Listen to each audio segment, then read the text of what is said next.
Fracture of the phalanges, जैसे आप यहाँ इमेज में देख सकते हैं कि किस तरीके से जो फैलेंजेस हैं वो यहाँ पर फ्रैक्चर हो गई हैं। चलिए आइए इसे हम डिटेल में स्टडी करते हैं।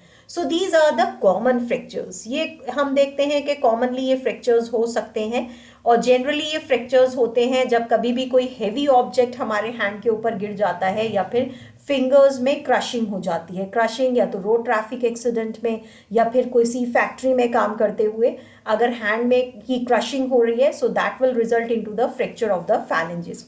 सो fracture can be of any pattern, किसी भी पैटर्न का हम देखते हैं फ्रैक्चर हो सकता है। यहाँ पर हम देखते हैं कि ट्रांसवर्स फ्रैक्चर है जो डिस्प्लेस्ड भी है। यहाँ पर हम देख रहे हैं कि किस तरीके से एक चिप फॉर्म हो गई है and here we have a comminuted fracture.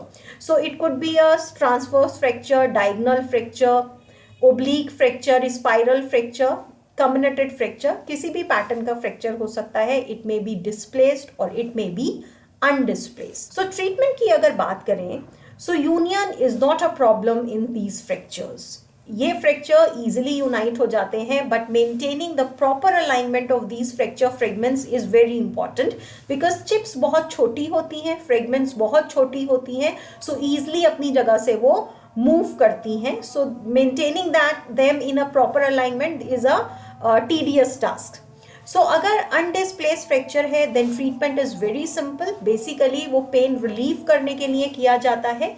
Simply हम देखते हैं कि finger is strapping with the adjacent finger for around 2 weeks is sufficient and this is followed by the finger mobilisation. जैसे आप यहाँ इमेज में देख सकते हैं कि किस तरीके से जो इंजर्ड फिंगर है उसे जो उसके नेबरिंग या एडजेसेंट फिंगर है उसके साइड टाई कर दिया जाता है, जिसे हम बडी स्ट्रैपिंग भी कहते हैं, एंड फॉर 2 weeks अराउंड। और इतना सफिशिएंट होता है फ्रैक्चर फ्रेगमेंट्स को हील अप करने के लिए, इतना टाइम सफिशिएंट होता है।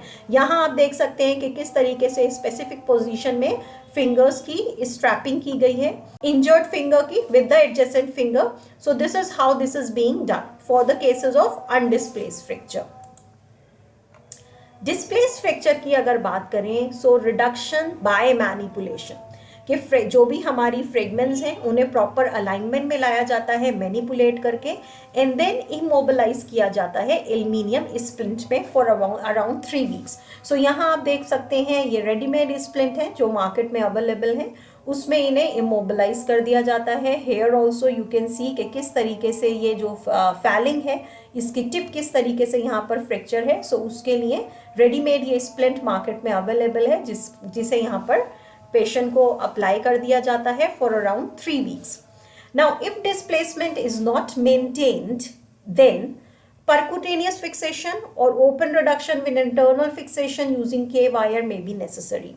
अगर हमारा जो फ्रेगमेंट्स हैं वो अपने अलाइनमेंट में रही रहते हैं, डिस्प्लेस होते हैं, अपनी जगह से खिसक रहे हैं, उस केस में क्या किया जाता है, परकुटेनियस वायर्स यूज़ किए जाते हैं। जैसे आप यहाँ इमेज में देख सकते हैं ये जो फ्रैक्चर हमारा है, जो हमारा फैलिंग है वो फ्रैक्चर होके जो फ्रेगमेंट है वो टिल्ट हो गई है। सो उसे अपने अलाइनमेंट में लाकर के वायर यहाँ पर डाल दिया जाता है ऐसे केसेस में जहाँ हमें लगता है कि डिस्प्लेसमेंट हो सकता है।